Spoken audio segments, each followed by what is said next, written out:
মৌটুসির কলার বোনটা যখন ব্লাউজের ফাঁক দিয়ে প্রমিনেন্ট হতো, প্রফেসর লিজার্ড আঁতকে উঠে উল্টো দিকে কাত হয়ে পড়ে যেত। এই মরক্কোর বেদুইন সুন্দরী তার সামনে এলো কোথা থেকে? ভাগ্যে তো জুটে শুটকি মাছ।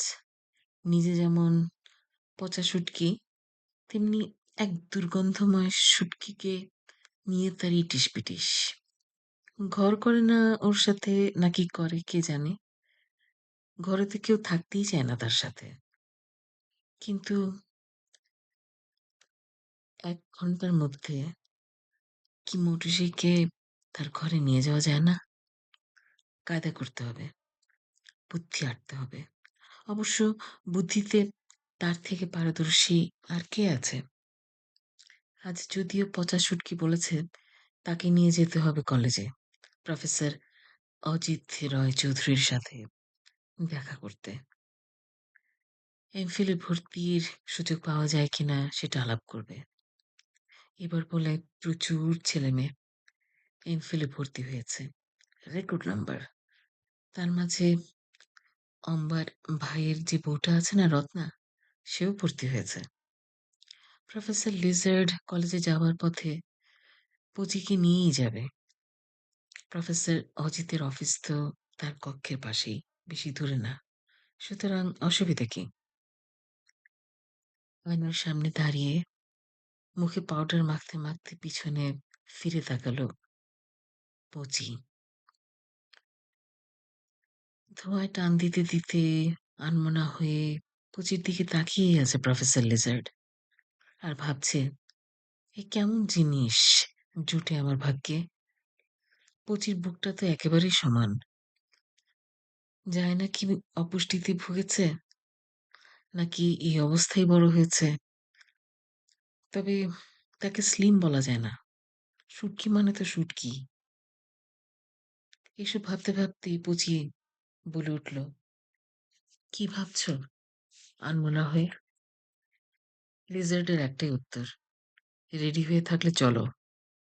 দুজনে রিক্সা করে ঘটর মটর করে কলেজে এসে হাজির হতেই প্রিন্সিপালের ল্যাবে ডাক পড়ল। প্রিন্সিপালের ল্যাবেই অম্বার ভাইয়ের ওই বউটি আছে না, রত্না, সে সম্প্রতি কাজ নিয়েছে। ল্যাবের সামনেই দাঁড়ানো। লিজার্ড পুচির কানে যেন বলল। রত্না বুঝতে পারল না। ল্যাবে ঢুকে গেল লিজার্ড মহাশয় আর অধ্যক্ষের সাথে কথা বলতে শুরু করলো। একটু বাইরের দিকে দাঁড়িয়ে আছে রত্না। পুচির দিকে তাকিয়ে রত্না ভাবতে শুরু করলো, এটাই কি প্রফেসর লিজার্ডের স্ত্রী? কিন্তু তিনি বলে তাকে ছেড়ে গেছে। সিগারেটের নেশায় বুধ প্রফেসর তার স্ত্রীর প্রতি আর আকর্ষণ অনুভব করে না, এমন কিছুই তো শুনেছিল রত্না। তাহলে এই শুটকি মাছটা কে? ওরে বাবা, কেমন যেন ডাইনির মতো করে রত্নাকে দেখছে।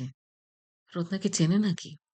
নাকি লিজার্ড ল্যাবে প্রবেশ করার প্রাক্কালে পুচিকে বলে গেছে, এটাই সেই মেয়ে, অম্বার ভাইয়ের বউ, রত্না। অম্বা তাদের প্রিয় পারিবারিক পর্যায়ের এক বন্ধু। লিজার্ডের স্ত্রী আর অম্বা মিলে রত্নার গল্প করে লিজার্ডের কান ঝালাপালা করে দিয়েছিল একবার। রত্নার তারই তো ছাত্রী, সুতরাং লিজার্ডের কাজ হবে এই ছাত্রীর ঘাড়টা মটকানো এবং পরীক্ষায় ফেল করিয়ে দেওয়া। তার বদলে অম্বার বাবা লিজার্ডকে লক্ষ লক্ষ টাকা দেবে। অম্বার বাবার এতে আগ্রহ কেন? কারণ অম্বার বাবা বহু আগ্রহ করে তার প্রতিবন্ধী ছেলেকে বিয়ে দিয়েছিল রত্নার সাথে।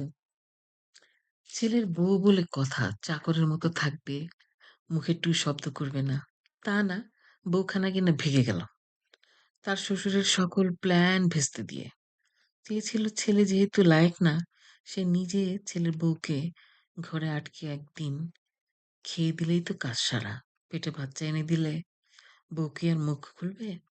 তার প্রতিবন্ধী ছেলেটার না হয় এই ফাঁকে কপাল খুলে যাবে।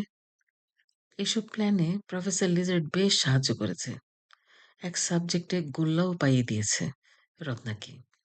পুচি সব জানে। তাই রত্নাকে সে দেখছে আর ভাবছে, কত না কথা শুনেছি, কর্ম করেছি, আর আজ সেই দেখার সুযোগটা হলো। বাবারে বাবা! মেয়েটার কি মাংস, গা ভর্তি। কোন চাউলের ভাত খায় মেয়েটা? আমার গায়ে এত মাংস নাই কেন? মাংস থাকলে আজ লিজার্ড মহাশয়কে তো মুখে ভরে দিতে পারতাম সব। সুখেও ভরে দিতে পারতাম। তার সমান বুকটা তখন কিছুটা না হয় উঁচু থাকতো। শুটকি মাছের মতন হাত পাগুলোর চামড়া টান টান থাকতো। গালে মুখে চর্বি থাকতো। ফেস পাউডার মাখলে তা সার্থক হতো। কিন্তু পুচির তো কিছুই হলো না। এর মাঝেই অধ্যক্ষের ল্যাব থেকে প্রফেসর লিজার্ড বের হলেন। তার কথা শেষ। পুচিকে নিয়ে এবার তিনি কক্ষে চলে যাবেন। হাঁটতে হাঁটতে পুচিকে নিয়ে রত্নাকে দেখিয়ে পিছন ফিরে তাকালেন। কিছু একটা বললেন।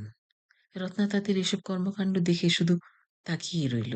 কলেজের ক্লাসরুমের সামনে এক প্রফেসর তার বগল দাবা করে আনা কোন এক মহিলাকে কানের কাছে ফিস ফিস করে সামনে দাঁড়িয়ে থাকা সেই ছাত্রীকে দেখিয়ে দেখিয়ে কথা বলতে থাকলে ব্যাপারটা কেমন দেখায়।